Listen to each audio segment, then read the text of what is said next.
Okay, sekarang kita akan berbincang tentang bagaimana membuat tugasan nombor 1 iaitu pembelajaran inklusif mesra pelajar. Okay, kita tengok dulu apa itu PIMP. Mana nak dapat info apa itu PIMP? Istilah ni daripada mana? Dapat ni. Dia dapat daripada mana? PIMP ni. Ada tak polisi-polisi KPM ke ni ke? Pelaksanaan dasar inklusif ni ke? Faham ke soalan saya? Maksudnya, bila kita search pembelajaran inklusif mesra pelajar tu, asal usul perkataan frasa PIMP tu mula-mula baca di mana? Cuba senyap je. Masalah pengajaran, bukan? Boleh nampak kan skrin saya ni? Sebenarnya dia bukan. Doktor, dia sebenarnya persekitaran doktor, bukan pembelajaran. Persekitaran. Okay. Persekitaran inklusif mesra pembelajaran. Ada share PDF dekat Google Classroom.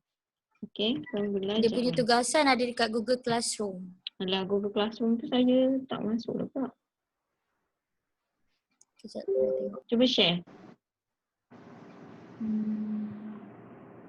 Okay, kalau anda tengok dia punya konsep-konsep dalam tu, dia persekitaran kan? Macam mana kita nak buat? Kita tengoklah dekat sekolah contohnya ni bukan. Okay, contoh kita pergi satu sekolah yang anda tahu biasanya sekolah private ke ataupun institut. Contohlah kita kata PIPP. Siapa pernah dengar PIPP? PIPP Bangi. Contoh. Okay. Boleh nampak kan skrin saya? Ni Facebook. Alamak. Sekejap saya tengah cari dia punya website. Dia actual website.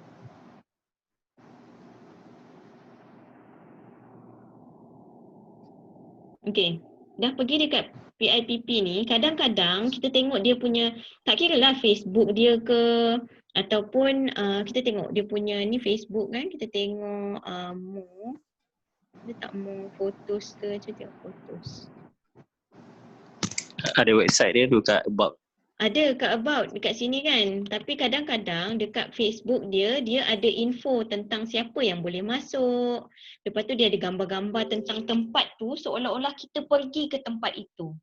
Jadi gambar-gambar ni semua boleh ambil daripada website tu sebab that's the only thing yang available. Sebab kita sekarang buat carian melalui atas talian. Maknanya kita tak pergi tempat tu.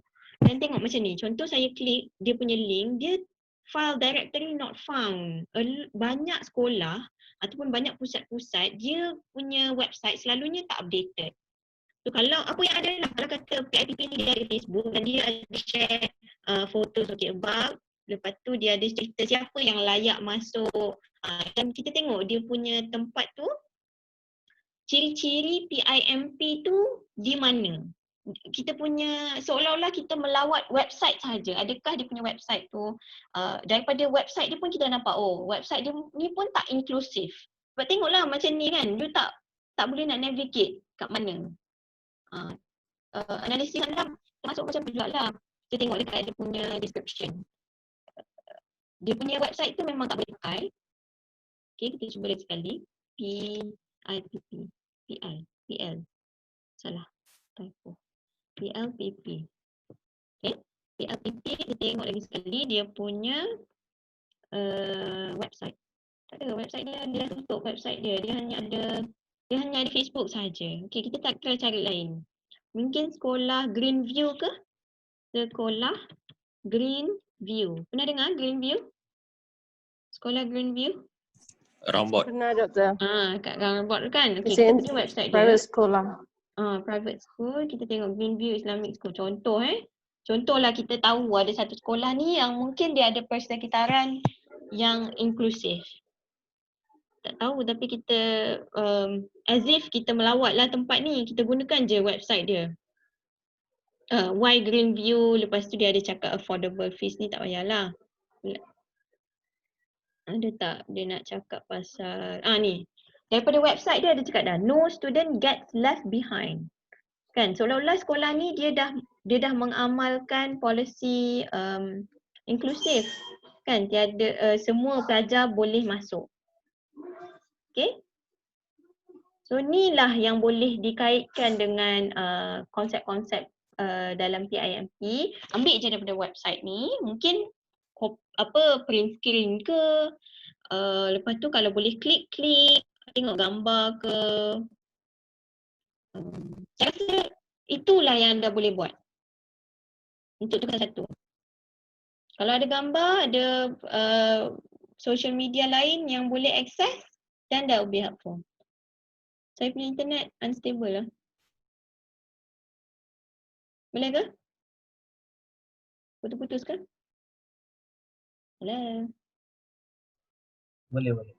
Okay. Kena respon lah, kalau tak saya tak tahu anda faham ke tak. Okay. Boleh. Okey. Lagi boleh faham ke untuk tugasan nombor 1? So far? Jadi just ambil dekat website je lah. Saya rasa itu je lah yang kita boleh buat. Sebab kita tak boleh nak visit. Kecuali kalau you boleh telefon. Katalah melalui, ni macam kajian you jugalah. You kan tak boleh pergi. You telefon sekolah tu bagi tahu, okay saya pelajar sarjana, saya sedang buat kajian tentang pendidikan inklusif dan puji-pujilah sikit tempat tu. Saya dapat tahu sekolah ni memang mengamalkan pendekatan inklusif. Boleh tak saya buat appointment? Mula-mula buatlah appointment dengan guru besar dia ke, cakap saya nak guru penolong kanan ke, saya nak interview sikit. So bila anda buat assignment tu, barulah macam komprehensif. Kita dah pergi website dia, kita dah bercakap dengan guru penolong kanan dia, guru besar dia.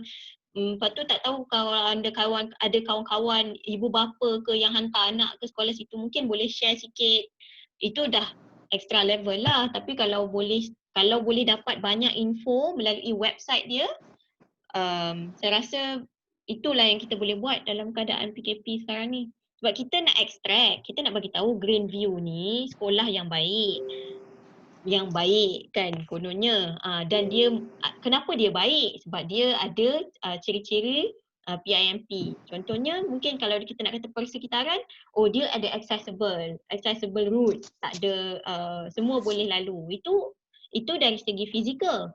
Tapi mungkin dia untuk pelajar pekak, kalau dia masuk sekolah kita ada classroom yang panggil acoustic friendly. Maknanya bilik tidaklah bunyi melantun-lantun sebab budak pekak dia pakai alat pendengaran, dia perlu bilik yang kedap bunyi contohnya. Itu semua ciri-ciri inklusif lah, persekitaran inklusif. Tapi ciri-ciri tu anda kena study dalam model PIMP yang anda dah baca tu. So tinggal nak relate je. Sekarang ni kita dah tahu dokumen PIMP tu dah ada. Kita dah tahu dah konsep-konsep dia. Tapi di mana konsep-konsep ini diaplikasikan di sekolah-sekolah ataupun pusat-pusat pendidikan yang ada di Malaysia. Dan tak semestinya pusat-pusat tu perlu private. Kita ada je sebenarnya sekolah-sekolah Putrajaya ke yang sedang dibangunkan untuk model pendidikan inklusif. So saya rasa itu yang akan membantulah anda buat tugasan tu. Boleh faham ke? So far? Boleh. Okay, yang tu due bila? Semua due bila? Sebulan lagi? Dalam tempoh sebulan lagi? Lebih kurang. Semua due 22 hari bulan. Hari bulan 6? Ya. Tak sampai sebulan lah, dalam 3 minggu lagi. Okay, so which is easier sebab tak makan masa pun you nak pergi scroll, browse. Lepas tu kalau kata perlu telefon ke apa ke, it's within a day you boleh buat lah benda ni to me. It's just that anda kena faham dulu konsep-konsep dalam PIMP baru anda boleh tengok sekolah ni ada ke tak. Sekolah atau pusat pendidikan lah, tak semestinya sekolah, mungkin macam PLPP tu.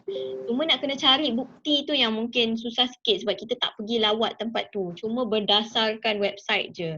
Mungkin dalam website dia tak ambil gambar yang dia dah buat, sebab tu kita kena pergi correct lagi info, tanya lagi kat mana boleh dapat.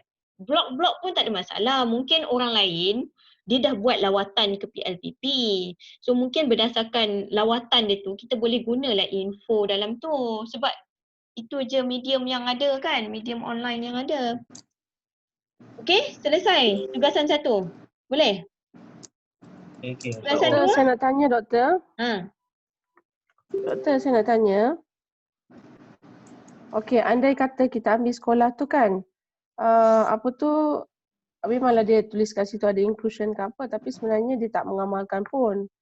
So tapi kalau kita buat report yang sekolah itu mengamalkan inclusion, adakah tidak bercanggah dengan mereka? Macam tu. That's very good. Soalan yang sangat baik sebab okay, dia claim dia buat inklusif kan, tapi kita pula kata dia tak buat. Betul tak? Itu ke yang cikgu maksudkan? Bukan. Kita kata bukan. Maksud saya macam saya tengok dekat Spectrum International School ni kan, dia tulis sini dia ada tulis pasal inclusion. But then bila kita klik, dia kata kat situ under tak boleh go further lah dia punya details tu kan. So risau, kita kata dia ada inclusion because dia ada iklankan benda tu. Tapi kalau deep details dia punya maklumat tu sebenarnya dia tak include everybody. Itulah dia jadi isu sekarang ni. Macam mana cikgu tahu? Macam mana kita tahu dia tak inklusif? Melainkan dalam Facebook tu ada berlakunya hentaman ke daripada ibu bapa ke, baru kita boleh jadikan ia bukti. Sekarang ni kita tak ada bukti, kita nak kata dia tak inklusif. Kita cuma boleh promote je, oh sekolah ni dia inklusif kerana dalam website dia ada kata dia terima semua pelajar. Tapi bila kita dah belajar dalam kita panggil dalam PIMP, kita dah faham dah. Inclusive means for all. Maknanya kalau dalam website dia kata kami menerima semua pelajar kecuali kanak-kanak yang tidak tahu belum toilet train. Maknanya walaupun kita boleh argue lah, masa kita buat laporan tu, kita boleh cakap lah, okay, walaupun dalam website menyatakan bahawa mereka bersifat inklusif, tapi terdapat klausa yang menyatakan adanya exclusion, ciri-ciri exclusion. Ia hanyalah analisis je, bukannya kita nak report sekolah ni buat ataupun tidak. Sebab tu kita nak anda faham dulu konsep. Kalau anda betul-betul faham konsep inklusif tu, kita boleh buat analisis. Sekolah ni betul-betul inklusif ataupun dia cuma menyatakan polisi je. Tapi bila kita pergi Facebook dia, kita nampak sebenarnya ada banyak ibu bapa yang tak dapat hantar anak di sekolah just because of what? Kan? Macam benda-benda yang kalau kita tengok true definition of inclusion, dia everybody is included. So macam tak adalah kecuali kanak-kanak yang apa benda. So dia macam memang ada isu. Sebab tu dia jadi isu sebab kita nak sekolah kita cemerlang. Tapi kita memang tak boleh nak include everybody because there are some children yang memang tak boleh masuk. Macam tu lah contohnya argument orang yang argue kita tak boleh ada full inclusion. Sebab bukan semua kanak-kanak boleh masuk sama macam orang lain. Sebab tu dia tak jadi equal, dia jadi equity. What is fair? Apa yang adil untuk budak itu rather than kita kata semua budak kena masuk. Itu yang analisis yang macam tu yang kita nak pelajar buat. Supaya menunjukkan yang pelajar faham apa konsep-konsep dan perbezaan-perbezaan definisi. Sebab inklusif ni memang banyak definition. Ada yang kata inklusif ni is about masuk sekolah bersama-sama. Tapi ada yang kata no, it's not about masuk sekolah bersama-sama, it's about accessibility lah. Macam-macam lah definition tu. Tapi kena gali lah perbezaan tu dan define inklusif yang macam mana yang anda maksudkan. Kalau persekitaran inklusif, persekitaran it's about physical kan? Ataupun info-info dia macam contoh physical is one thing lah. Kalau yang accessible kepada informasi, contoh kalau budak tu pekak dan dia memerlukan bahasa isyarat, ada tak disediakan interpreter? Dan kalau pakai audio contohnya, adakah audio dia ada subtitle contohnya? Kan, nak menunjukkan daripada website dia tu pun kita dah boleh tengok sama ada dia ni betul-betul ke inklusif ataupun tidak. Anda tengok je website dia tu. Kalau cuba bayangkanlah kanak-kanak yang macam ni accessible tak? Mungkin dia punya video ke, contohlah video dia terlalu bising ke banyak benda kan, mungkin kanak-kanak yang ADHD dia rasa macam it's a distracting kan, terlalu banyak info ke. Itulah analisis yang saya rasa kita boleh buat melalui online. Okay. Alright, Doktor. Thank you, Doktor. Okay, ada lagi tak soalan untuk tugasan 1 so far? Yang rasa macam tak sure. Cuba buat dulu kot. Baru ataupun ada tak cadangan? Siapa yang ada cadangan tempat, kita try tengok website dia. Tapi nanti orang lain tiru pula. Ke dah semua dah decide dah ada masing-masing ataupun boleh sama tak? Boleh sama. Tiba-tiba tersama pula ada 2 orang buat PLPP ke individu kan ni tugasan? Doktor, kalau sekolah sendiri boleh ke? Sekolah sendiri. Saya rasa boleh kalau betul-betul bagus. Kita nampak kan, kita ada pengalaman kan, kita nampak kita boleh banding beza isu tu. Soalan yang baik lah. Sebenarnya saya tak tahu tau nak jawab. Saya tak tahu nak jawab sebab saya tak pasti requirement tugasan ni. Sebab saya ingat dia bukan sahaja tentang kita faham. Saya sebenarnya nak tutup video saya ni. Dia bukan sahaja tentang kefahaman tentang pembentangan sekejap saya tutup ni sebab saya hilang-hilang kan. Tentang bagaimana extract data tu, tapi juga saya rasa dia nak mempromosikan pusat-pusat pendidikan yang selain daripada sekolah biasa. Tapi saya tak tahu ada tak. Alamak. My speaker is not working. Anda boleh dengar tak? Your speaker is not working. Boleh tak? Dengar. Saya ada dapat notification my speaker is not working. Sorry, got distracted. Sebabnya macam ni. Yang saya faham, bila tugasan ini diberi, kita nak pelajar boleh juga buka minda, macam buka perspektif lah. Kita rasa macam sekolah kita dah inklusif, betul. Tapi mungkin sekolah lain ataupun pusat pendidikan lain ni dia ada ciri-ciri inklusif yang kita boleh belajar. Kalau daripada sekolah kita ni seolah-olah kita macam dah di comfort zone tau. Kita rasa macam kita tahu sekolah ni macam ni. Kita boleh so-called reka-reka jugalah kan, sebab sekolah kita kan. Tapi kalau tempat pendidikan lain, kita macam kena mencari-cari definisi PIMP tu dalam sekolah yang kita cari tu. Saya rasa macam tu kot kalau nak bagi fair lah supaya sekolah, kalau tak nanti senang lah semua orang pun guna carilah sekolah sendiri, lepas tu cakaplah sekolah saya semua inklusif. Kan. Tu pada pandangan saya lah, tapi boleh tanya Dr. Maunisa kot untuk confirmation. Boleh ke? Okey Doktor. Kami cuba tanya.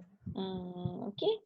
Soalan yang baik lah. Saya rasa sebenarnya bukanlah kerana kita tak nak tak boleh ketengahkan sekolah sendiri, tapi saya cuma rasa kita boleh belajar banyak lagi bila kita explore tempat orang lain kan. Tu je lah. Okay, lagi? Ada tak lagi untuk soalan assignment 1? Assignment nombor 1.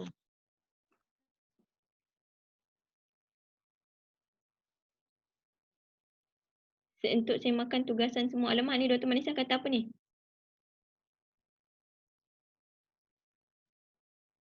Ada tak terbaca dalam grup? Apa maksud dia? Saya makan tugasan semua, kita buat sesi lain. Sebab banyak tugasan yang diberi. Okay, so macam tak sure nak buat yang mana? Betul. Oh, okay. Tak apa, sekejap saya mesej dia tanya.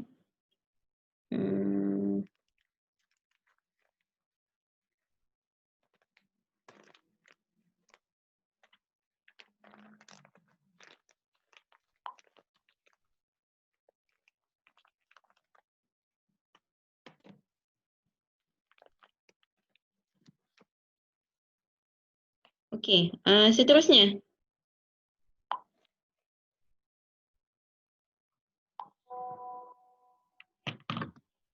Ni apa ni? Kerja lapangan individu peserta. Okey, ni dah Tak ada dah. Ada lagi tak tugasan 1?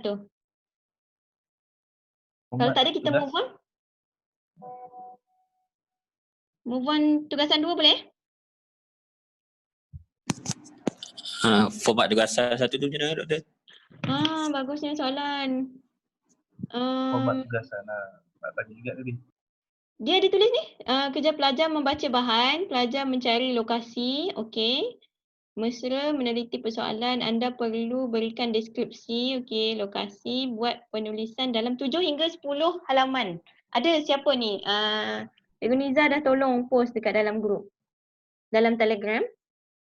Buat penulisan 7 hingga 10 halaman, tidak termasuk lampiran. Maknanya laporkan sahaja apa yang anda nampak, tapi bukanlah lapor tu lapor kosong. Maknanya dengan mengaitkan dengan konsep PIMP tu barulah dia jadi critical. Maknanya dia integrate knowledge yang anda dah baca secara akademik dengan pengaplikasiannya di luar. Kemudian buatlah sedikit analisis lah, maknanya bila anda tengok, ambil gambar ke apa, print screen ke website ke apa-apa, kena carilah. Tapi gambar-gambar yang macam bentuk-bentuk fizikal kalau boleh, kalau yang tidak melibatkan analisis, eloknya letak di belakang supaya tak mengganggu lah anda punya discussion dalam tu. Boleh 7 hingga 10 muka surat je, saya rasa tak banyak lah. Okay, lagi? Tugasan 1? Ada lagi tak? Kalau tak ada, kita move on to tugasan 2. Doktor, maksudnya kalau ada yang double sekolah tak ada masalah kan? Itulah yang Sebab saya tak pasti. Dengan Dr. Manisah ada tak bincang macam mana cabut undi ke? Ataupun kena tulis siapa yang dah book sekolah ni, orang lain tak boleh dah buat?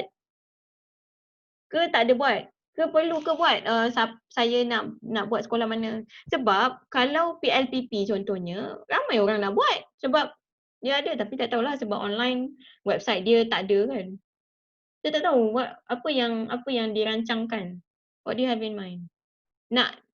Saya rasa tak boleh sama sekolah kot. Ada tak? Sebab nanti senanglah you share lah dengan kawan you dapat apa. Kita nak dapat info tentang 26 institut pendidikan yang bersifat inklusif. So kita tahu banyak tempat bersifat inklusif. Okay? So kita decide petang ni sekolah tak boleh sama. Tuliskan nama dengan nama institut pendidikan yang kita nak cari supaya tak sama. Book lah siap-siap. Siapa yang dah ada tu, alamak ada orang telefon. Okay.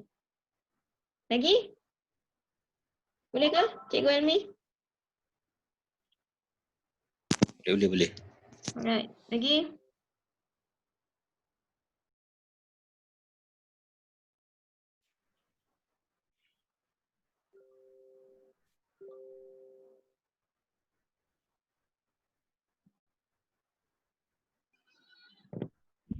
Doktor, nak tanya kalau mau pilih sekolah mesti di dalam negara Malaysia saja kah?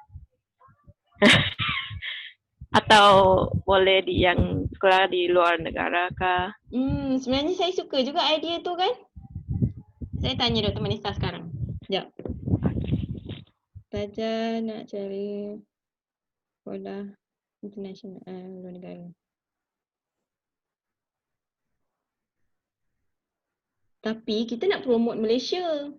Sebab luar negara tu dia ada polisi yang berbeza. So saya decide Malaysia sahaja.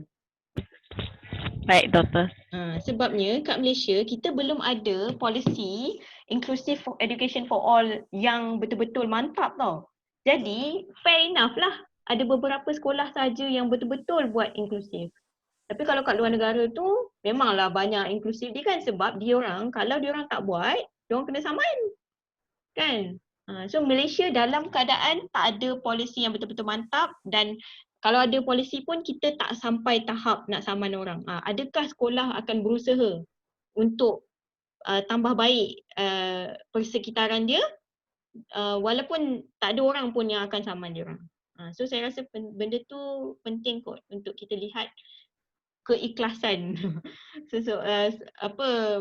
stakeholders yang betul-betul nak jalankan persekitaran inklusif ni. Okey, lagi?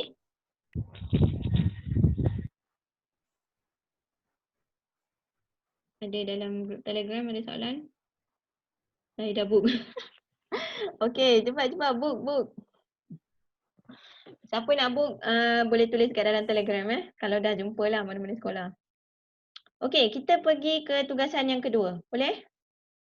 Tugasan kedua kita tengok tentang jadual matrik. Format. Apa tu? Boleh someone explain? Apa itu jadual matrik tentang apa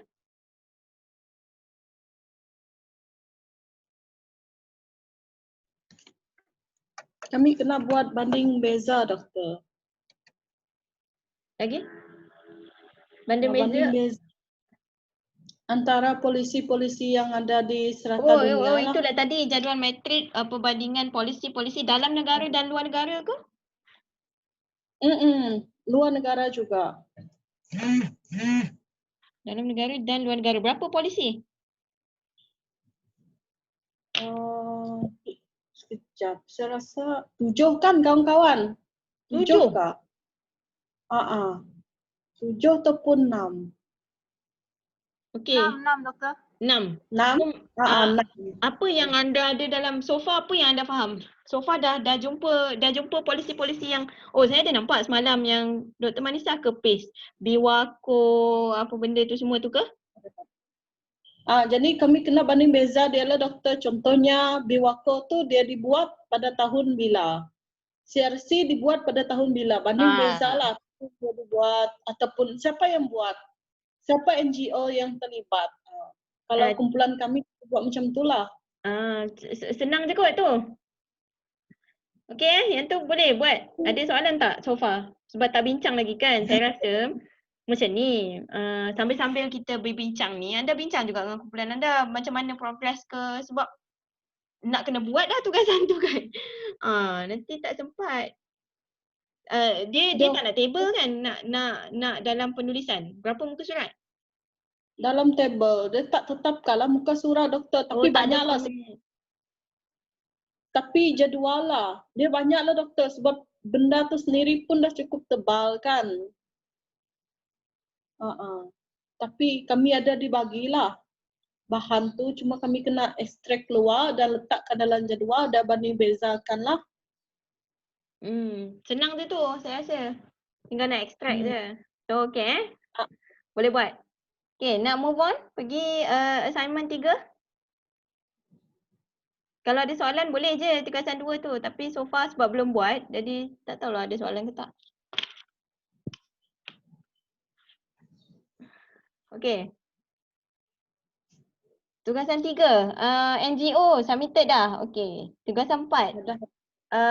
Universal design. Semalam saya tengok ada yang share universal design punya description.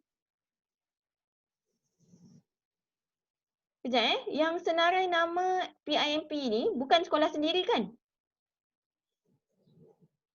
Sekolah lain-lain. Kalau saya bukan. Saya Okay. sekolah orang lain. Sekolah orang lain, okey. Soalan saya yang lain adalah ada website ke? Kalau ada website tak apalah. Benda ni boleh ubah. Cuma saya takut nanti sebab kita tak boleh nak melawat kan. Kita cuma berdasarkan online. Kalau tak ada Facebook, tak ada apa benda, susahlah kita nak tahu, nak cari. Tapi kalau anda tahu sekolah tu memang ada website dan boleh buat laporan, okey, proceed. Doktor, kalau macam saya ke doktor, saya WhatsApp guru tu personal. Boleh ke macam tu doktor? Saya rasa itulah saya cakap tadi. Kalau pada saya boleh. Sebab kita tak tahu. Kalau sekolah Greenview tu contohnya, kita tak tahu sekolah tu dia kata dia bagus, tapi kita kenal pula seorang ibu yang hantar anak dia pergi Greenview. So kita boleh interview dia. Kita buat macam berdasarkan interview bersama ibu. Kan? Apa pengalaman dia sikit je, tak payahlah banyak pula laporan tu sebab 7 muka surat je laporan tu. Saya rasa boleh masukkan lah untuk menunjukkan anda buat analisis. Boleh, saya rasa boleh. Sebab saya minta cikgu tu bagi gambar macam tu lah. Lepas tu saya bandingkan dengan PIMP. Okay. Boleh kot. Dah itu dia yang ada kan. Okay. Tadi kita cakap pasal UDL, Universal Design something, Learning. Universal Design of Learning. So apa arahan dia? Universal Design for Learning. Apa yang tugasan dia kena buat? Sebab tak ada tulis. Individu 5 hingga 9 mesti ada rujukan. Ini apa? Analisis ke apa? Yang ni kena interview dengan guru pendidikan khas doktor. Okay. Berkaitan dengan UDL tu lah. Ada 2 soalan. Ada 2 soalan. Sekejap soalan dia.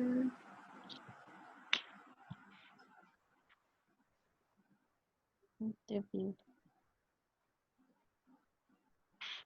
Soalan dia, apakah pandangan, sikap dan kepercayaan guru pendidikan khas tentang pelaksanaan UDL dalam kelas mereka? Itu yang pertama. Yang kedua, apakah halangan yang wujud yang memberi kesan kepada pandangan, sikap dan kepercayaan guru berkenaan dalam melaksanakan UDL? Siapa guru pendidikan khas ni? Boleh decide sendirilah. Boleh decide sendiri, antara kami kawan-kawan pun boleh. Oh, okay. Boleh. Tapi guru yang anda interview tu faham ke UDL tu apa?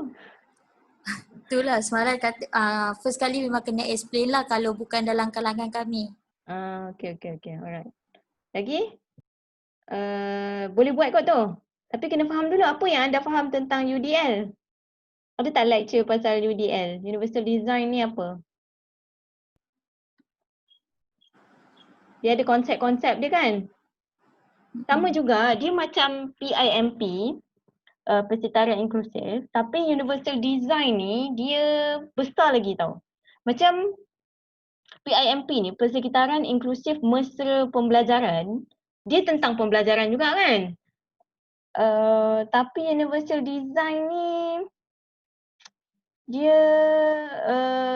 luas lagi sebab dia melibatkan interdisciplinary saya rasa.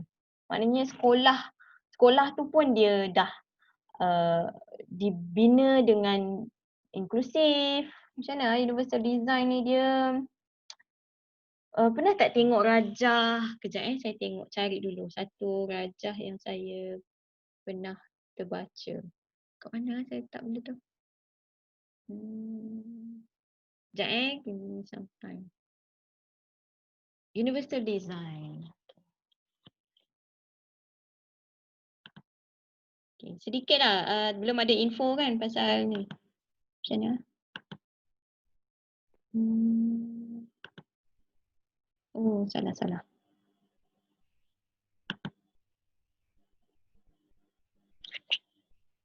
Okay, ni saya dapat nota ni daripada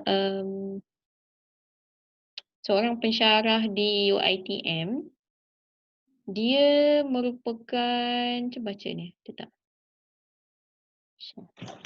Boleh tengok Okay. Universal Design for Learning, Promoting Education for All by Including Special Educational Needs. Dia ni adalah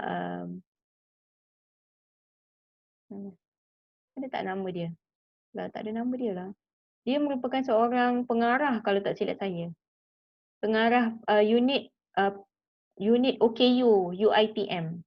Dr. Linda Lias ni. Boleh tengoklah, boleh carilah info tentang dia. Dia bukan guru pendidikan khas.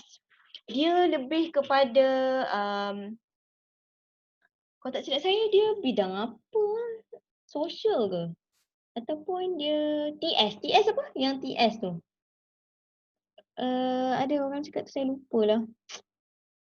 Saya lupa dah nama dia. Dia macam orang-orang grafik-grafik. Dia orang macam tu lah. Digital, lebih kepada digital. Okay, kita tengok ni yang ni saya tak boleh nak komen. Saya nak cakap pasal ni. Okay, Universal Design. Kalau equality, kita beri kerusi yang sama.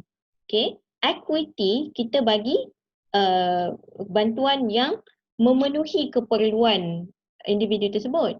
Tapi universal design ni dia lebih lagi. Maknanya dia remove semua halangan supaya dia bersifat fleksibel.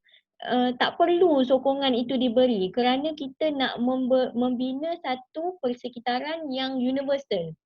Universally accessible. Tanpa perlukan bantuan-bantuan. Semua ni bagus macam equity, kita bagi bantuan ni kan. Bagus, cuma adalah lebih baik kalau kita sediakan persekitaran itu already universal accessible. Maksudnya semua orang boleh masuk tanpa perlukan support. So untuk UDL ni susah sikit sebab cikgu yang anda interview tu kena faham dulu UDL tu apa. Saya tak tahu macam mana anda nak terangkan UDL tu macam mana kalau anda sendiri belum faham apa itu UDL. So tak apalah, kita cuba tengok. Cubalah cari pembelajaran tentang UDL ni. Ada banyak sangat penulisan tentang UDL. Ni dia tak ada cakap. Ni dia cerita pasal UiTM punya lah. Ni saya kongsikan je lah 3 prinsip dia. Prinsip yang pertama representation. Maknanya mesti ada presenting information and course content in multiple format. Ini action dan expression, allowing students, saya rasa join kot talk ni. Allowing students alternatives to express or demonstrate their learning. Lepas tu engage, memberi. Ini semua prinsip-prinsip yang anda boleh dapat lah kalau anda Google Universal Design. Benda-benda ni ada. Okay. Saya tak boleh share ni sebab ini bukan saya punya slide. Saya cuma tunjuk je ada 3 bahan yang menunjukkan Universal Design ni lebih lagi daripada idea, equity, inklusif. Dia lebih kepada flexibility dalam sesuatu persekitaran tu supaya semua boleh accessible. Okay? Boleh? Interview berapa lama? Ada nak interview, ada syarat ke? Ataupun sekadar faham? Kalau anda interview lama, banyaklah data. Banyaklah kerja. Okay. Lagi. Mesti ada rujukan. Rujukan yang terbaru. Mana nak dapat rujukan berkaitan dengan UDL? Boleh cari tak? Dia bergantung kepada interview tu juga kot. Kalau interview tu banyak kita tengok sekolah ni dah inklusif. Tapi cikgu ni mungkin ada rasa macam dia banyak bagi excuse kan. Macam tak boleh. Dan dalam penulisan anda kena banyakkan juga rujukan berkaitan dengan attitude. Kan sebab interview apakah pandangan, apakah persepsi, apa? Attitude ada tadi? Apa tadi? Saya tak habis tulis. Attitude ada kan? Attitude apa bahasa Melayu dia? Kepercayaan. Kepercayaan, beliefs. Itu beliefs. Attitude ni dia macam penerimaan juga kot. So macam kena tengok. Berdasarkan data juga. Saya rasa paling mudah adalah dengar dulu, interview dulu cikgu tu. Ya, of course you kena faham UDL. Explain kepada cikgu tu, okay, UDL ni, ini prinsip-prinsip UDL. Apa yang cikgu faham tentang ni, apa halangan-halangan ni. Daripada jawapan dia tu nanti, kan kita akan buat transkrip lah. Macam kita dengar balik, dia cakap tu apa point-point dia. Daripada situ kita akan extract. Dia macam buat research, mini research jugalah. Lepas tu, baru kita kaitkan dengan literature. Dan kita tengoklah, masih lagi masalah fizikal. Ataupun sebenarnya kurangnya pengetahuan. So pengetahuan dengan belief system is dua isu yang berbeza. So kalau kata anda nampak isunya di sini adalah pengetahuan, so perbincangan anda tu teruslah menjurus tentang pengetahuan dan bagaimana teacher training. Bila dia tak ada pengetahuan, mestilah apa intervention dia? Intervention dia mesti beri latihan. Tapi apa isu kita nak beri latihan kepada guru? Itu juga boleh dikupas. Sebab mungkin dia berminat, dia ada positive attitude. Dia kurang knowledge tapi tak ada program untuk dia tambah ilmu ataupun nak tambah kemahiran. So boleh jadi itu salah satu isu yang dibincangkan lah, boleh dibincangkan. Okay? Kalau masalah kewangan, boleh jadi kalau anda nak rasa macam isu yang asas classroom, meja pun pecah-pecah ke, saya tak tahulah, macam basic pun tak ada kan. Kalau basic pun tak ada, apatah lagi lah benda-benda yang mungkin perlu support yang berbeza pula. So kalau kata basic pun tak ada, mungkin boleh kaitkan dengan benda-benda yang bersifat keperluan asas ke. Mungkin kanak-kanak di kawasan sekolah tu hadir tak makan, masalah sosioekonomi family, ada banyak keluarga miskin ke kan. So dia datang sekolah tak makan kan. So benda tu sebenarnya adalah tentang inclusivity juga. Sama ada kita sediakan tak persekitaran yang membenarkan, menggalakkan pelajar boleh belajar. Okay, itu isu yang ekstrim lah. Saya rasa Malaysia tak banyaklah kawasan yang ada masalah macam tu. Saya harap tak ada. Okay? Okay? Isu UDL lagi?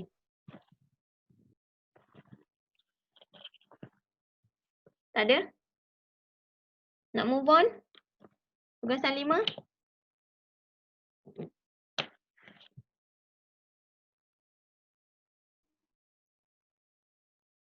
Boleh doktor. Move on. Pengalaman berkaitan NGO. Dah hantar belum? Pengalaman berkaitan NGO.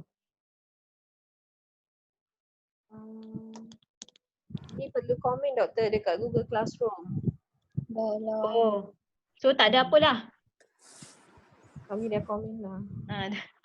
Dah komen dah lah Kesimpulan 4 bahan. Nombor dah, kita move on pergi assignment nombor 6. Kesimpulan 4 bahan. Yang tu dah buat dekat Google Classroom. So sebenarnya tinggal berapa je assignment? Tinggal 3 je lagi assignment kan? 3 yang tak siap lagi. Ya, setakat ni 3. Okay. So sekarang kita ada masa lagi. Nak tak buat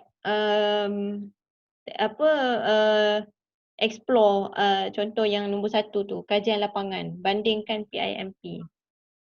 So kalau kata contoh, boleh tak someone tolong share dokumen PIMP tu? Kita buka sekejap dekat sini. Oh ni dah boleh tutup kan? Macam mana nak? Kalau share tu saya buka kejap.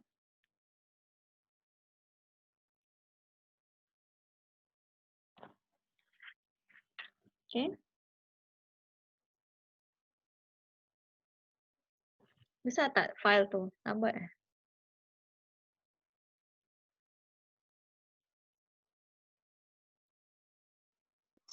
Saya dah share doktor. Alright, saya tengok sekejap Ini apa bab 1 saya makan? Dia memang nama dia bab 1? Memang nama dia. Saya masih share screen ke? Tak ada. Dah tak ada eh? Okay. Sekejap. Share screen. Bab 1. Panduan alat. Buku panduan 1 menerangkan apakah yang dimaksudkan dengan persetaraan inklusif mesra pembelajaran serta manfaatnya kepada guru. Terma punya persetaraan inklusif, apakah dimaksudkan PMP, apakah penting, okey, apakah elemen, yes. Manfaat ni tak apa, jom kita tengok elemen. Inklusif menyentuh perubahan praktikal. Nampak ni, perubahan praktikal yang selalu yang boleh diambil. Masuk mempunyai latar belakang. Perubahan praktikal ni maksudnya dia bukan tentang fizikal sahaja tau. Maknanya perubahan praktikal ni benda yang kita boleh buat hari-hari. Benda simple je. Contohnya macam tadi, kelas kita ada pelajar tak boleh masuk kan. So you kena cari jalan supaya Telegram tu pun berlangsung juga. At least lah daripada dia langsung tertinggal. Dan kita juga record session ni. So hopefully bila pelajar tu dia tak boleh masuk, dia boleh access. Ada somebody say something? Okay. Kemudian perubahan ini bukan sahaja memberi kebaikan tetapi juga pelajar lain. Selalunya kita kata, oh ni approach yang kita buat ni untuk pendidikan khas. Kalau untuk pendidikan khas sahaja, dia dah jadi eksklusif tau, dia tak inklusif. Sebab kononnya kita nak buat special untuk kanak-kanak khas kan. Tapi apa yang khas untuk kanak-kanak tu, dia mestilah boleh juga akses kepada pelajar yang lain. Itu yang saya faham lah tentang konsep inklusif. Okey. Kemudian kita ada apakah yang kita maksudkan dengan inklusif. Inilah dia argument inklusif ni. Inklusif ni memang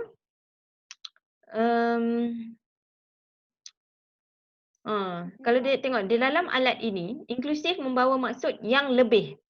Dia bukanlah tentang memasukkan pelajar khas ke dalam kelas biasa. Dia melihat kepada inklusif ni kepada persekitaran yang mesra pelajar. Dia kena baca lah, dia kena maksud semua kanak-kanak. Okay. Kesemua didaftarkan ke sekolah tapi ada juga diasingkan. Memanglah mesra pembelajaran. Tapi bila kita nak mencari info, okay, contohnya kat sini kan, dia daripada awal ni, dia cakap kat sini, pendidikan inklusif membawa maksud termasuk pelajar kurang di dalam kelas biasa. Okey, bila kita pergi ke website sekolah tu, kita akan tengok, oh sekolah ini menjalankan inklusif. Tengok dulu definisi dia dan adakah dia masuk, apakah yang dimaksudkan dengan inklusif tu. Adakah dia masukkan dalam kelas aliran perdana dan juga aktiviti-aktiviti lain. Itu juga adalah sifat inklusif jugalah. Maknanya dia perhimpunan bersama-sama, rehat bersama-sama. Sebab selalunya mereka ni diasingkan. Jadi tak inklusif lah. Okey, ciri lain. Setengah masyarakat semua didaftarkan ke sekolah tetapi terdapat kanak-kanak diasingkan. Okey. Selalunya berada di belakang kelas akhirnya meninggalkan sekolah. Ni kita tengoklah apa intervention. Ada tak dia cakap dalam website dia kalau ada pelajar yang, ataupun kita tahu. Ni saya tengok dalam senarai ni, pelajar banyak bubuh ambil nama sekolah kan. Bukannya sekolah private. So kalau boleh tahu sekolah-sekolah ni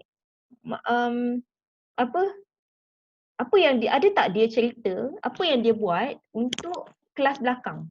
Maknanya budak-budak yang keciciran ni selalunya itu juga adalah inklusif sebab pendidikan inklusif ni bukan sahaja tentang pendidikan khas. Kalau kita tengok dalam definition dia tadi, dia kata bukan tentang kanak-kanak khas masuk ke aliran perdana. Dia juga adalah tentang menyediakan semua kanak-kanak tidak tercicir daripada pembelajaran.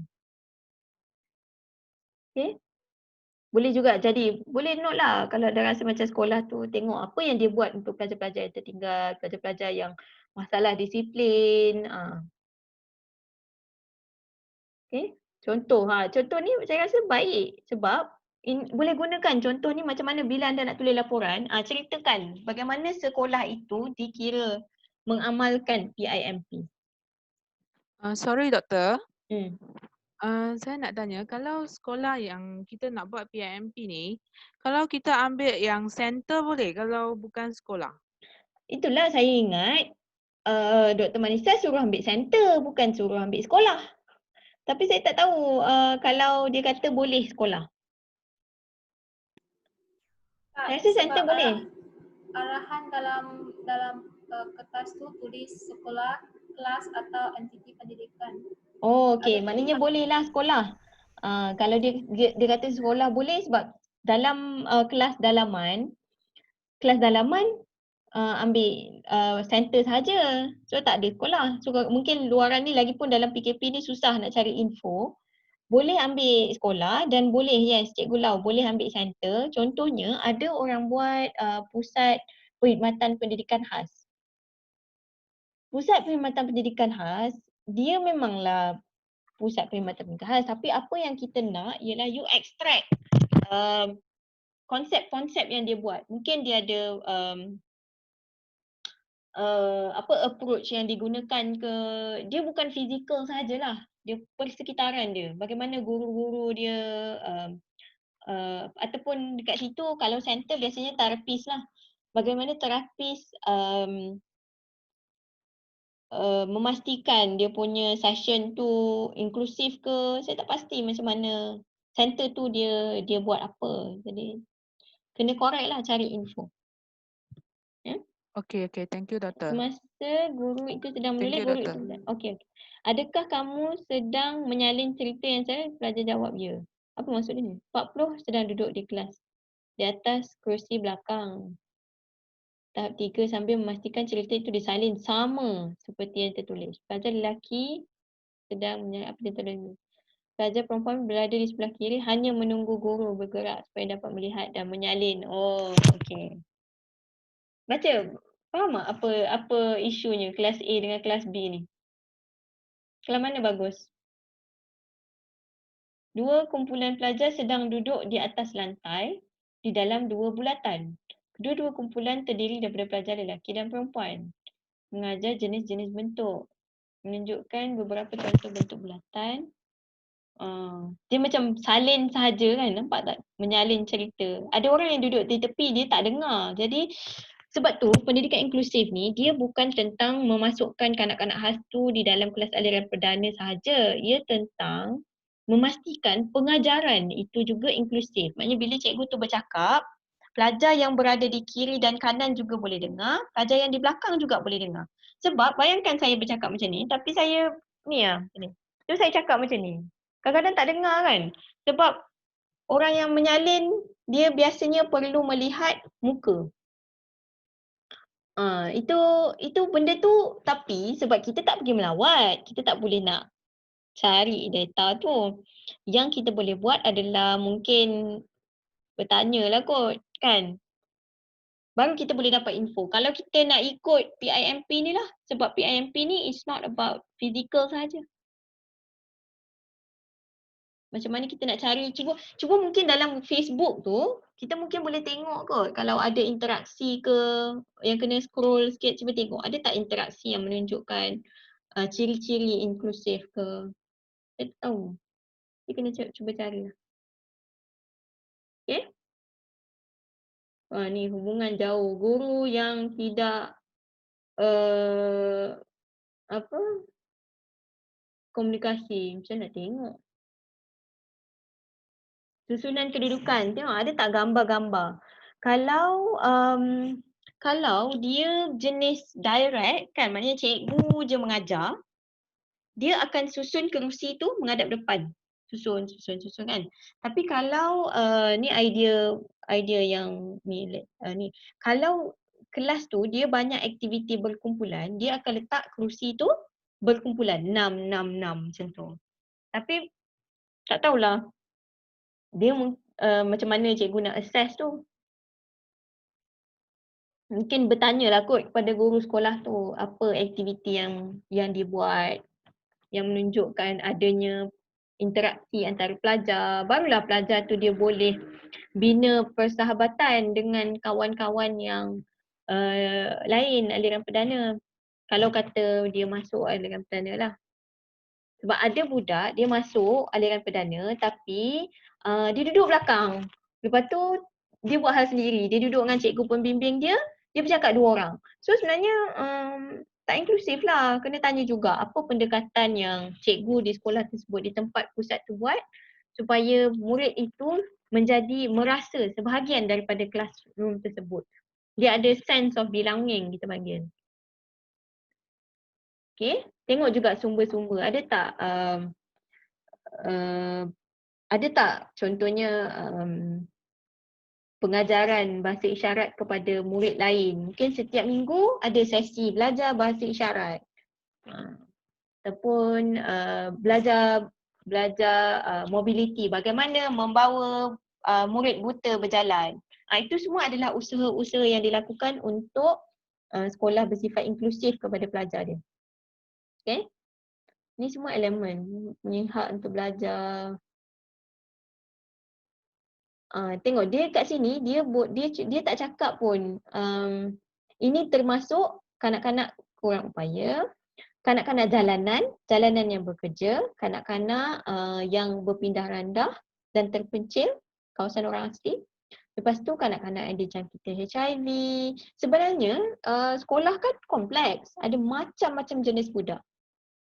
So adakah sekolah tersebut turut menyediakan intervention untuk membantu kanak-kanak yang ada keperluan khas. Mereka juga berkeperluan khas. Okay?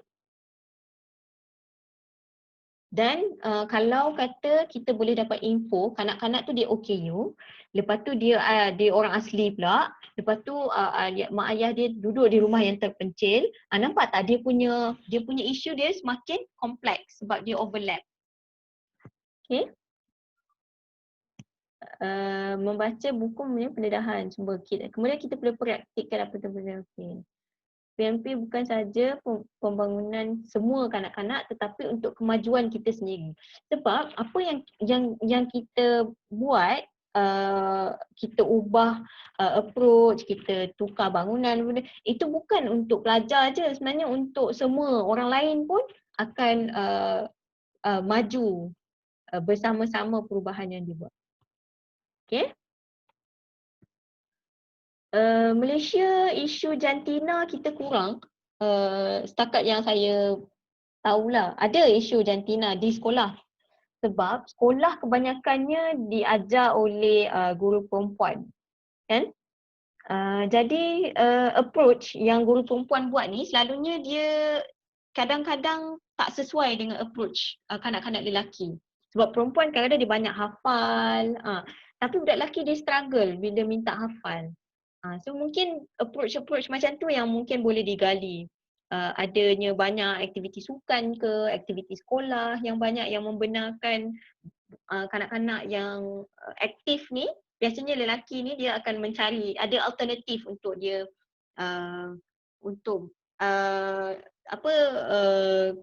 kongsikan lah, bukan kongsikan, dia boleh salurkan dia punya kreativiti tu. Bukan budak lelaki je, sebenarnya budak perempuan pun kadang-kadang cuma approach tu. Kalau terlalu chalk and talk je, kadang-kadang dia tidak sesuai dengan nature kanak-kanak yang pelbagai. Okay?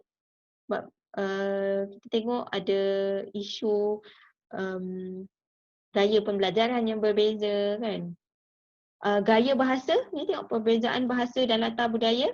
Mungkin cikgu tu dia daripada Semenanjung, kemudian posting pergi ke Sabah dan Sarawak. So dia akan struggle lah nak memahami background tu kan. So ada tak sekolah tu buat something, aktiviti untuk memberi pendedahan kepada cikgu ni supaya boleh memahami pelajar ke. Okay? Okey, lagi. Bincangkan bersama-sama apa yang anda fikirkan sebagai ini aktiviti ni kot. Elemen penting di ruang tulisan yang besar seperti papan putih. Ni cuba cari, boleh guna. Saya rasa ni dokumen yang baik kot untuk anda assess. Baca betul-betul, lepas tu tengok sekolah ni ada tak benda-benda ni. Ciri-ciri PMP. Semua kanak-kanak. Reka budaya, menggalakkan penyertaan, mengambil berat. Okay? Cara hidup sihat. Sebab inklusif ni bukan tentang pendidikan sahaja. Dia adalah inklusif dari holistik perkembangan seseorang. Kalau kita nak tengok perkembangan individu, dia perkembangan pendidikan kan, macam apa yang dia boleh capai. Tapi juga adakah dia ada kesinambungan. Maknanya bila dia belajar di sekolah, ada juga dia belajar di rumah, dia gaya hidup.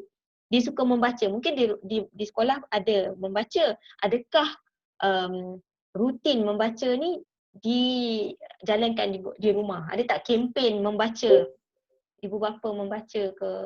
Contoh untuk menunjukkan sekolah ni salah satu elemen PIMP yang diamalkan adalah bersifat menggalakkan gaya hidup sihat contohnya. Dan adanya menyediakan kanak-kanak untuk kemahiran hidup. Contohnya dia kemahiran komunikasi, banyakkan bertanya soalan ataupun survival ni termasuklah juga keselamatan. Adakah diajarkan bagaimana kita berhadapan dengan strangers. Semua tu nampak ringkas tapi sebenarnya ia adalah konsep-konsep PIMP. Yang mungkin tak perasan lah, sayang lah kan, tak perasan untuk buat dalam laporan. Okey, lagi. Sorry doktor, nak tanya PIMP tu nak cari dalam BI tu dia term dia apa Saya rasa inclusive environment. Sekejap, saya cuba tengok. Dia inclusive pedagogy boleh? Inclusive pedagogy salah satu konsep. Inclusive pedagogy ni pengajaran sahaja. Inclusive learning, tadi macam tadi, learning environment, inclusive learning environment boleh? Okay. Yep. Dia banyak lah sebenarnya sebab learning ni, kalau kita tengok learning, dia learning saja di dalam kelas saja kan. Tapi sebenarnya learning ni bukan dalam kelas saja, dia juga dalam sekolah dan dalam kehidupan kita sentiasa belajar.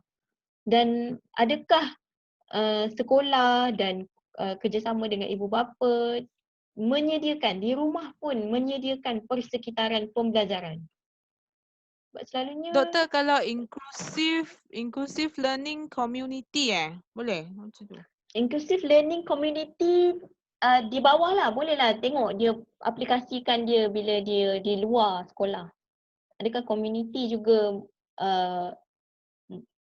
dia boleh jadi di bawah salah satu elemen PIMP tadi, iaitu kemahiran hidup. Sebab bila pelajar ni habis sekolah, dia akan keluar bersama-sama dengan society dia. Even kalau dia tak keluar pun, contoh hari-hari dia pergi kedai kan, community tu ada tak buat apa-apa penerimaan, dia pergi church contohnya, ada tak church tu bersifat inklusif, contohnya ada buat collaboration antara sekolah dengan church tu, contohnya memberi pendedahan.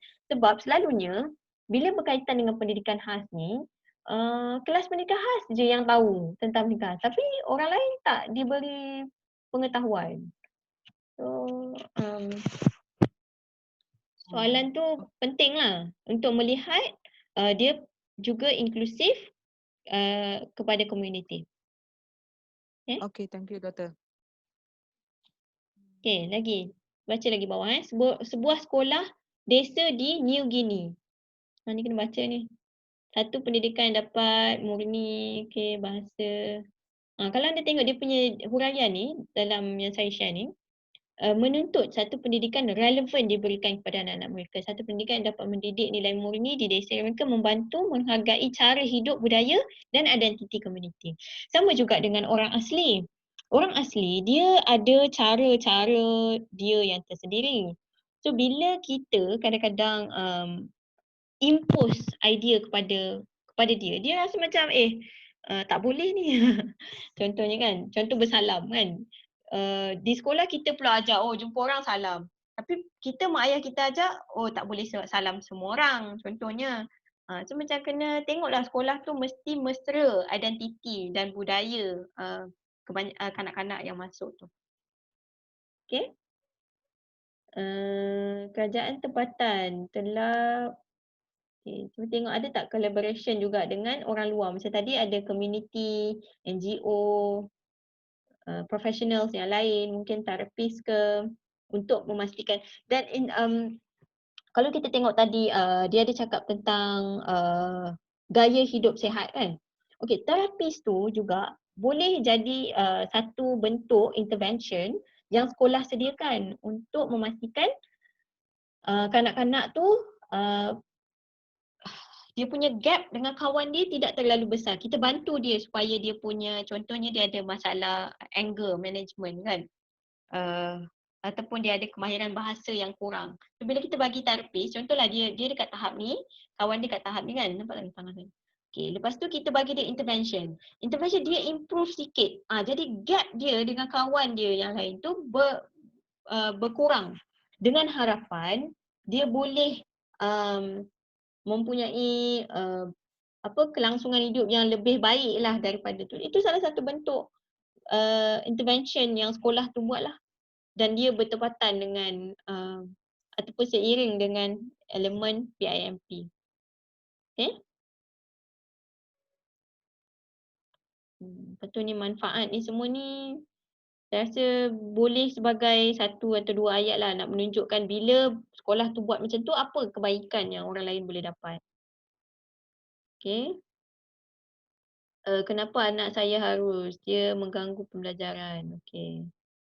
Cuba tengok juga dalam website ada tak ibu bapa lain bertanya ataupun ada isu dengan ibu bapa ke? Kena tengoklah.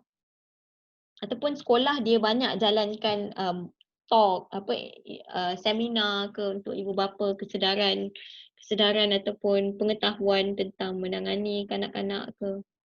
Okay? Lagi.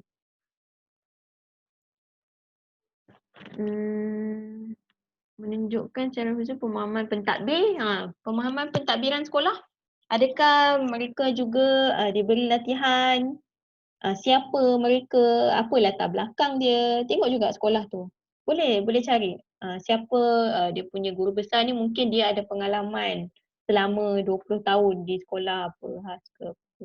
Ataupun ada info ke ada guru-guru yang ada anak OKU ke yang faham macam mana menggunakan teknik-teknik pengajaran yang menarik. Ni pun menarik juga, memberi kebebasan kepada guru untuk mencuba teknik pengajaran yang inovatif. Contohnya menggunakan video ke. Inovatif ni saya rasa dia banyaklah definition dia. Apa yang mungkin sekolah tu buat. Ada dia gunakan peralatan ke, dia cipta method ke. Okay? Okey, lepas tu persekitaran sekolah mempunyai kemudahan memenuhi. Ni very basic tandas. Persekitaran yang selesa, sihat dan bersih. Penting. Bersih. Sebab ada sekolah yang kotor kan. Tak inklusif. Tak inklusif dah. Tak inklusif lah kalau sekolah tu kotor. Bekalan air yang bersih. Kita tengok. Lepas tu counselor. Okay. Tengok ada tak sokongan emosional. Sebab kajian terbaru menunjukkan kanak-kanak remaja, kalau anda pergi sekolah menengah, ada tak sokongan emotional help? 1 dalam 5 kanak-kanak ataupun remaja ada masalah sosial lah di Malaysia ni. Teruk lah. Dia semakin meruncingkan. Dan kesan dia later, kita tak nampak sekarang. Lagilah dengan PKP ni, saya tak tahu banyak anda terbaca ke tak. Mungkin bukan pelajar khas lah, mungkin pelajar biasa kan. Dia pelik lah saya tengok. Kan kalau anda terbaca dia tak tahulah give up ke dengan pembelajaran. Sampai cikgu dah berusaha banyak, cikgu dah sediakan banyak bahan. Tapi berapa persen je kan pelajar yang join kelas tu. Saya tak tahu kalau anda ada pengalaman di sekolah anda. Mungkin pelajar khas ni isu dia lain pula sebab susah kan, ibu bapa dia pun kerja nak entertain pula anak dia duduk depan ni kan. Tapi sebenarnya selain daripada itulah, on top of the tak ada device lah, internet masalah lah, ada juga isu-isu lain yang sekolah perlu tangani. Dan antaranya adalah kerana mereka dah hilang motivasi nak belajar. Dia tak minat nak belajar dan dia tak minat tu kerana apa? Benda tu perlu di-explore lah. Ada emotional problem. Ibu bapa bergaduh, duduk rumah, dulu pergi sekolah. So dia tak nampak mak ayah dia bergaduh. Sekarang ni semua orang duduk rumah. So ada tak sekolah tu menyediakan support, emotional support untuk pelajar-pelajar ni uh, bukan it's not about meluahkan saja, menyelesaikan konflik dalaman sebab dia tengah membina identiti kan. Ni untuk sekolah menengah lah biasanya. Sekolah rendah ni mungkin kerana kita tak dia belum betul-betul tahu lagi, dia masih lagi menurut arahan kan. Mungkin dah darjah 5, darjah 4, darjah 5, darjah 6 tu dia dah start ada perasaan untuk cuba explore perasaan dia kan. Okay, kemahiran. Ada tak membina macam tadi saya cakap, ada tak support sistem latihan dalam perkhidmatan yang memberi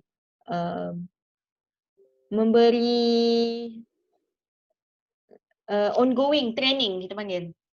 Sentiasa sebab apa yang anda belajar 5 atau 10 tahun yang lalu dah outdated. Dulu tak ada pandemik, sekarang ni ada pandemik.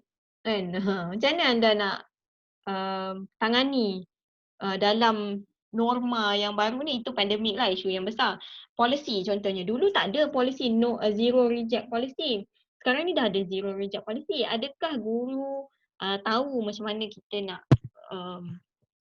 amalkan pendidikan inklusif ni? Walaupun semua cakap pasal inklusif, tapi kebanyakan inklusif yang dicakap adalah tentang meletakkan kanak-kanak khas di dalam aliran perdana. Tapi sebenarnya dia lebih daripada itu lagi. Apa yang kita ada tu, kalau budak tu, kalau kanak-kanak tersebut sesuai duduk dalam PPKI, saya rasa tak ada masalah duduk dalam PPKI. Kalau dia masuk aliran perdana, lepas tu dia duduk di belakang kelas dan tak dapat join lesson tu, saya rasa lebih baik dia masuk PPKI dan kita dapat beri maksudnya ada artikel yang argue bila dia masuk kelas yang terasing adalah lebih inklusif daripada dia masuk kelas aliran perdana. So definisi inklusif itu boleh ditukar maknanya. Maknanya berada di kelas yang berasingan itu lebih inklusif berbanding duduk tapi diasingkan di aliran perdana. Okay? Okey, kemudian pembangunan guru-guru, okey, pelajar-pelajar. Penilaian ada tak? Maklumat penilaian. Isu penilaian ni pun penting juga. Sebab macam ni kita nak tahu siapa yang progressing kan. Okey. Subjek khas ada tak?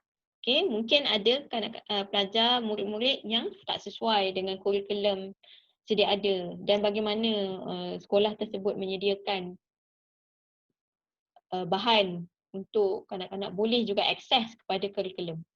Okey? Okey, lagi. Banyak lagi tak?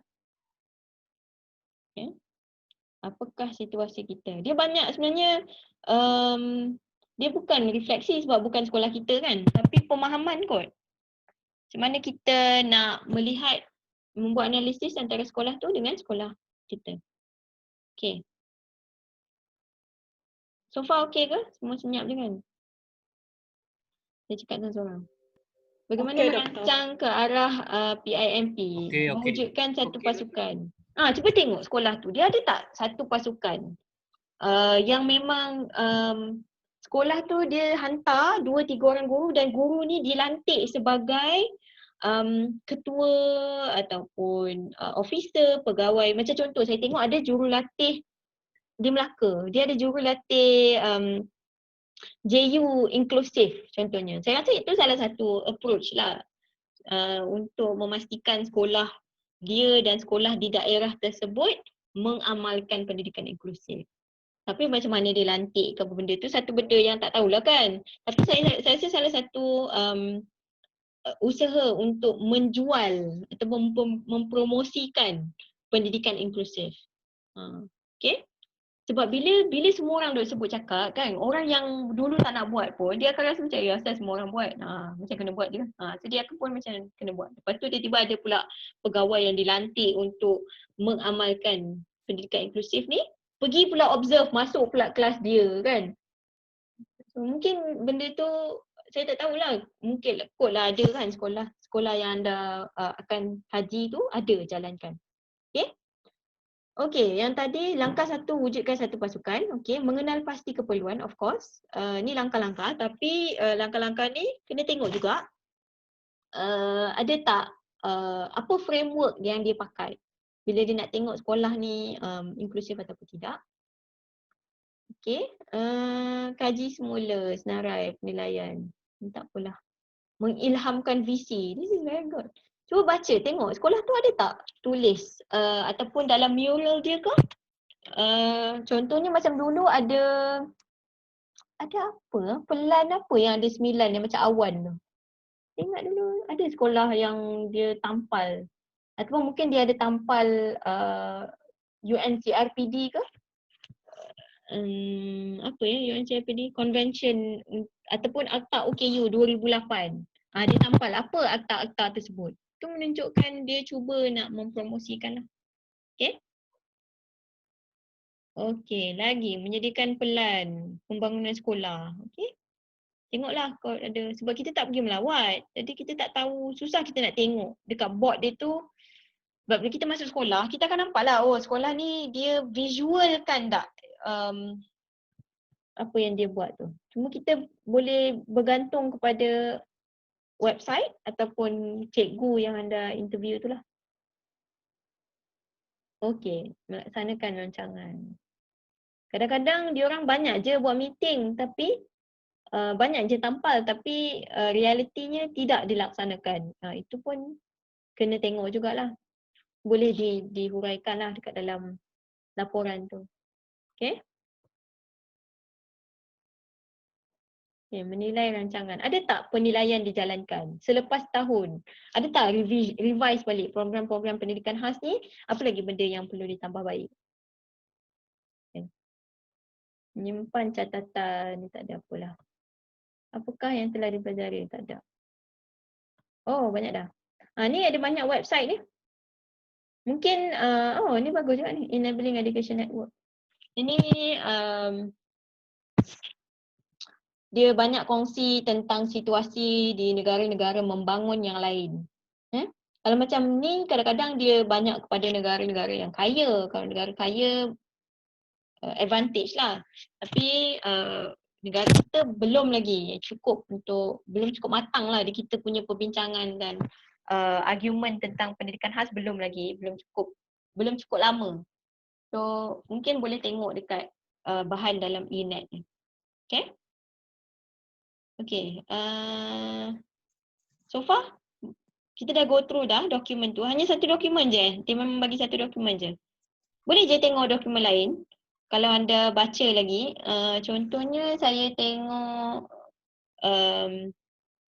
stop share. Ada satu, dulu masa saya belajar, saya gunakan dokumen ni tau. Dokumen tu. Saya tengok dulu. Standard.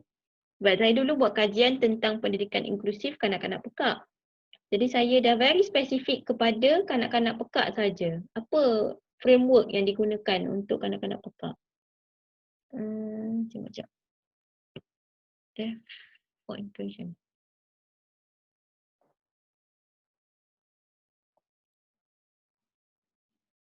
Okay, give me a moment. Tak jumpa lah pula.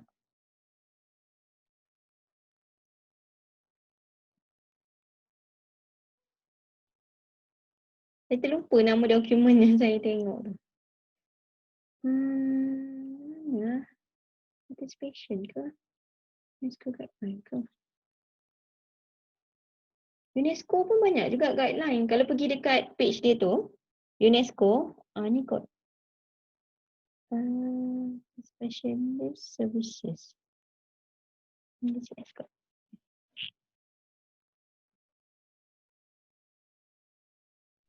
Okay, macam.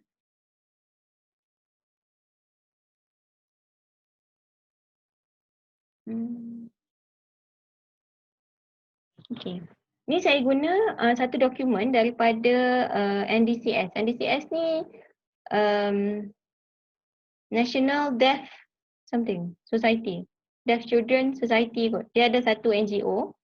dia ada supporting the achievement of the student in primary school. Boleh carilah contohnya dia akan buat what do I need to, ni tak apa, support, communicate. Ni semua creating a good listening environment. Kalau anda nak tengok sekolah tu dia mesra kepada apa. Mungkin ada lah sekolah tu dia spesifik untuk kanak-kanak pekak contohnya. Sekolah tu dia untuk kanak-kanak disleksia contohnya. Mungkin anda boleh cari pusat-pusat yang memang apa yang menunjukkan ciri-ciri dia yang special kepada untuk memastikan kanak-kanak ni boleh membantu pembelajaran mereka. So, kat sini dia ada cakap lah, kena ada jangan noise kuat mana. Contoh je lah. Contoh macam ni. Dia adalah bagi penerangan. So benda ni dia bukannya directly anda gunakan dalam laporan, tapi dia akan membantu anda faham apa itu apa elemen-elemen pendidikan inklusif. A number of strategies can be used. So dia cerita lah, mestilah sekolah tu allow only one person to talk at a time. Ada tak sekolah tu buat policy? Bila nak, bukanlah sekolah, mungkin kelas tu, cikgu tu dia cakap, saya memang kalau nak bercakap memang kena angkat tangan. Sebab kelas tu bising, contohnya. Itu benda-benda yang anda boleh laporkan dalam laporan anda. Sebab dia bertepatan dengan elemen untuk memastikan classroom tu accessible kepada kanak-kanak tertentu. Okay, dia ada subtitle contohnya. Itu contoh je lah. Okay. Ada lagi tak terjumpa apa-apa contoh reference yang anda rasa macam, menarik reference ni. Kalau ada lah nak kongsikan. Berapa jam dah kita bercakap ni? 1.5 jam? Nak juga. So sekarang nak buat apa?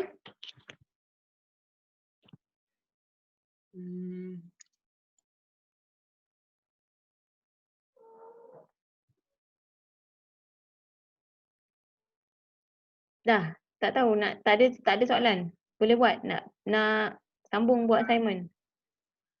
Doktor dah pening kali ni doktor. Banyak sangat tugasan. Okey lah. Saya nak beri ruang lah anda pun nak buat tugasan kan. Tapi nak juga anda tanya kalau ada soalan ataupun nak gunakan masa ni untuk tengok contoh sekolah yang anda dah bagi ni. Adakah seseorang yang nak try? Yang anda dah tahu. Sekolah ni dia memang ada website. Nak tak try buka satu je contoh. Sekolah-sekolah ni yang Nexus International School. Nak tengok Helmi. Sebab dia je yang saya tengok international kan. Satu ni Adni Islamic School. Ada website tak? Ada doktor, tapi itu di KL. Nak try tak? Boleh ke saya nak buka? Dia cuma ada, saya dah buka tadi. So kita tengok. Sajalah kita nak try tengok analyse kan sebab dah book kan nak buat tu. Okey, dia tulis kat sini apa yang saya nampak adalah dia tulis kat sini. Sekejap ya doktor. Nak share slide ke? Nak share screen ke? Alamak, saya tak pandai. Saya buka saya punya screen dia ni je doktor. Sekejap Mana yang tadi? Okey, dia kata kat sini dia punya objective of the school. Nombor 2, to provide a broad spectrum of avenues and opportunities for maximum potential growth to help individual achieves excellence in all aspects. Baca kat mana tu? Inclusions. Kat mana baca? Our vision ke? Ni saya buka dekat screen. Doktor pergi dekat mana ya? Apa tu? About school. About admin. Yes, situ. Okay. Boleh je, saya rasa kalau ada elemen-elemen macam tu, boleh gunakan. Maknanya nanti, sebab lampiran kita tak kira. Jadi nak bagi laporan tu menarik, ambil lah print screen of this, bubuh dalam laporan tu. Kena print ke? Saya rasa tak kena print kan? Kena print ke laporan tu? Tak perlu kan, hantar je kan? Kalau kata itulah nak start tu saya tak, dia punya format tu saya macam mula-mula saya ingat pengenalan tu apa yang saya nak kena cakap pasal PIMP ke ataupun terus ke sekolah ni ke, macam mana ke doktor? Tak ada format kan. Saya rasa pengenalan tu kita cakap dulu tentang PIMP, apa elemen-elemen yang dan pendirian kita tentang pendidikan inklusif. Kemudian kita boleh je cakap okey, berdasarkan pengetahuan ataupun sekolah ini dia pilih kenapa? Mesti ada sebab. Ataupun Adni ni mungkin telah diketahui ke, dapat maklumat ke, dikenali sebagai salah satu sekolah cemerlang di Selangor ke, mungkin ada sebab kenapa anda pilih sekolah tu. Ataupun Sebenarnya sekolah ni maaf ya doktor, sebenarnya sekolah ni saya tahu dia ada ambil budak autism because during school holidays ada 2-3 orang yang akan hantar di Ryan, so saya tahu mereka tu daripada Adni School. Bila saya bertanya kepada parents tu, dia kata memang Adni ada menyediakan ruang ataupun quorum kota untuk special needs. For example, dalam kelas tu ada 20 orang. Dalam tu dia akan sediakan 1 atau 2 orang untuk special needs, dia kata. Cuma itu yang saya tahu, saya dapat maklumat itu adalah daripada Adni Bangi School. Tapi kalau ikut laman web ini, dia more to KL, di sebelah Kuala Lumpur. KL. Tapi boleh je, saya rasa boleh. Itu sebagai pengenalan. Maknanya bila kita nak mengenalkan sekolah Adni School ni, kita cakaplah sekolah Adni School ni ada 2 cawangan, Bangi dan KL. So mungkin boleh cakaplah okey, dalam website yang kita tengok ni adalah HQ dia. Tapi tengoklah, saya rasa biasanya website dia akan cover both untuk menunjukkan dia banyak lah kan. Dan pengetahuan yang katalah dapat maklumat tentang Bangi mungkin bersaiz lebih kecil dan dia tidak dapat menampung terlalu ramai. Dia ada kuota, macam tadi nak cakap pasal kuota kan. Boleh je dilaporkan lah benda tu. Sebab kita nak tahu. Dia mempromosikan jugalah Adni School ni. Apa ciri-ciri yang ada pada Adni School ni. Okay doktor. Okay. Right. Alright. Saya rasa Kita tengok lagi Kita tengok lagi about this school. Dia ada learning in Adni. Okay. Berdasarkan ni je, website dia je. Lepas tu kita tengoklah, okay, dia ada dia ada cakap tentang skill, sebab dia ada akhlak, nilai-nilai, learning outcome. Tengok ada tak dia buat survival skills. So itu adalah ciri-ciri PIMP. Sebab tu dia banyak sebenarnya. Solving problem ni ada, social empathy. Dia banyak, tapi kita yang kena pilih mana yang kita nak ambil. Jangan ambil semua, sebab elemen PIMP tu katalah ada 10. Kita tak semestinya kena ambil 10. Kita nak, katalah kita ambil 5 tu, kita nak kupas 5 elemen PIMP yang ada, kemudian kita laporkan lah. Okay, boleh? Okay doktor, saya cuba hari ni tengah buat. Terima kasih banyak doktor. Sama, ada lagi tak nak share? Kalau tak, kita nak stop lepas ni. 2 jam lah. Soalan lain ada tak selain daripada berkaitan isu?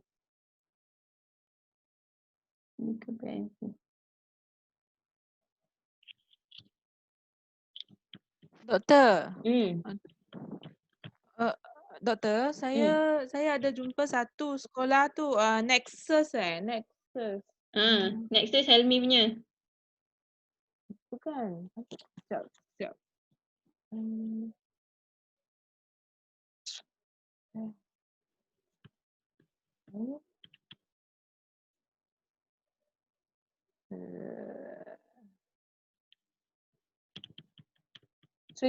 Trinity Kids Malaysia. Okay. Trinity Kids Malaysia. Yang tu boleh ke? Boleh je, saya rasa. Saya rasa kadang-kadang inklusif ni dia benda yang sekolah tu tak tahu pun dia inklusif sebenarnya. Tapi dia inklusif. Contoh kan, ni idea lain lah. Dalam satu perkampungan orang asli, katalah ada 5 kampung kan. Tapi ada satu sekolah sahaja. Sekolah tu suka ke tak suka, dia kena terima. Budak tu datang daripada kelima-lima kampung ni. Dan kalau dia bersifat inklusif lah. Sebab dia terima semua pelajar. Kan?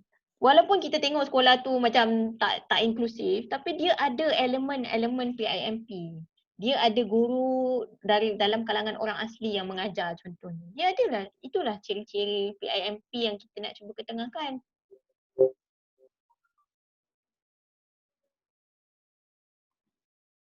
Okay?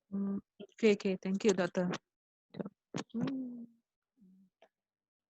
Semua dah pening kepala, jomlah. Nak habis dah ni kelas. Lagi soalan. Kolaborasi tu berjaya tak? Reply. Saya nak buat forum dekat UKM Folio tu teruk juga. Itulah masalah teknikal banyak kan. Dah. Lain-lain ada lagi soalan? Kalau tak ada, kita nak tutup kelas ni. Semua dah tersenyum dah. Yes, nak habis kelas. Okay. Kalau dah tak ada apa-apa, saya boleh teruskan bertanya dalam WhatsApp. Gunakan masa ni untuk rehat sekejap. Kemudian siapkanlah tugasan sebab lepas ni dah masuk sekolah kan. Akan makan masa dah pula nak bekerja semua. Kedatangan semua dah ambil ke? Saya tengok sini ada 23. Dalam semua datang kot. Tulis je lah kedatangan sebab nak kena hantar. Alright, kalau tak ada apa-apa lagi, saya tutuplah kelas ni. Terima kasih kerana datang. Bye-bye. Terima kasih, Doktor. Ada rupanya orang tengah tidur. Ada suara. Buat video saya jangan lupa. Okay, bye-bye. Bye. Selamat Raya. Selamat Raya. Selamat Raya.